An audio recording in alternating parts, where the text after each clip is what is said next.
त बरे धेरै दुखो मलाई अलिकति कोतारो दाँत मात्रै गाड्यो छोडेको रहेछ यो कुकुर बाटोमा जाम हस्पिटल सुई लगाउन केही हुँदैन नि दादा हुँदैन जाम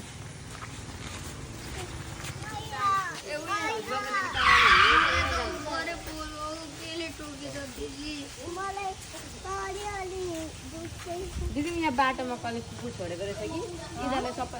कुकुरले छोडेको रहेछ यिनीहरू सबैलाई टोकेछ कुकुरले ए कुकुरले टोको कहाँ कसको कुकुर हो बाटोमा छोडेको बाटोमा छोडेको थियो खोइ हेरौँ ए भाइजान अलिक कहिले चोट लागेछ नि यसो खोइ हेरौँ कहाँ हो अबै रङ्गतै आइरहेको रहेछ नानीको पनि यहाँ हो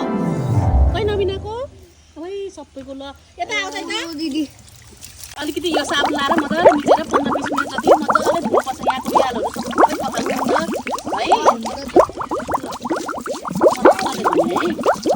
मजाले धुने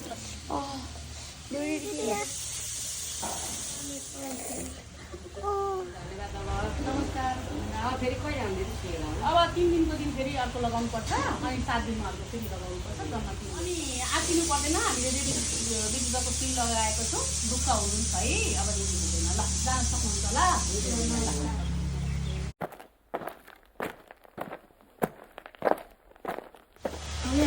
नानी नमस्कार नानीलाई भेट्न आइरहेको थिएँ के भयो एउटा कुरो थियो के थियो यो नाति केटालाई कुकुरले टोकेछ हजुर अनि पानी मिल्न पनि सक्दैन अनि पानी देख्दा डराउँछ यसलाई के गर्नुपर्ने कुकुरले टोकेको थियो अरे कहिले कहिले बस्छ त बाबु यहाँ बस्छ नानी कहाँनिर टोको ला अनि रेबिजको सुई हानिएन हामी छैन किन नहानेको बाबु डर लाग्छ ला के अस्ति त धेरै केटाकेटीलाई टोकेको बेलाको हो ला उनीहरूले त सुई लगाइसकेछ नि किन नआएको यसलाई खै अनि लाइएन के हुन्छ दुख्छ अनि अरू पानी हेर्नु न पानी खान्छ खर्खर खान्छ पानीदेखि पनि डराउँछ रेल्छ आउँछ आमै रेबिजै भए जस्तो छ नि त उसलाई त खै के भयो सुई हान्नु पर्थ्यो अस्ति खै जानिएन कहाँ कति बेला टोको अनि ज्वरो पनि आउँछ हल्का ज्वरो पनि आइरहेको पानी खान चाहिँ मान्दैन जान्दैन डराउँछ परै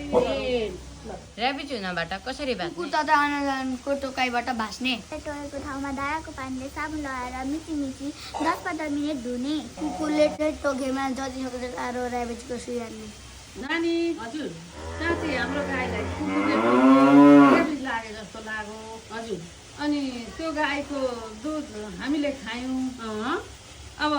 के गर्नुपर्छ त्यसलाई सुई हान्नुपर्छ कि पर्दैन ए एकदम राम्रो कुरा उठाउनु भयो आमा यस्ता धेरै अहिले चाहिँ हस्पिटलमा धेरैजना यस्तो कुराहरू लिएर आउनुहुन्छ गाईको दुधबाट रेबिज चाहिँ सर्दैन तर त्यो गाईलाई स्याहार गर्नेले रालहरूसँग जसले सम्पर्कमा आउनु भएको हुन्छ नि गाईलाई त्यो केयर जसले गर्नुहुन्छ नि चारोहरू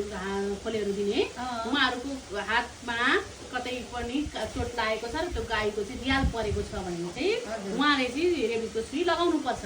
र दुध खाने जतिले सबैले सुई लगाउनु पर्दैन किनभने दुधबाट रेबिज सर्दैन जो चाहिँ रियालको सम्पर्कमा आउनु भयो नि र आफ्नो शरीरमा चोट हुन्छ नि उहाँले चाहिँ लगाउनु ल नानी धन्यवाद यति सोध्न आँखी ल धन्यवाद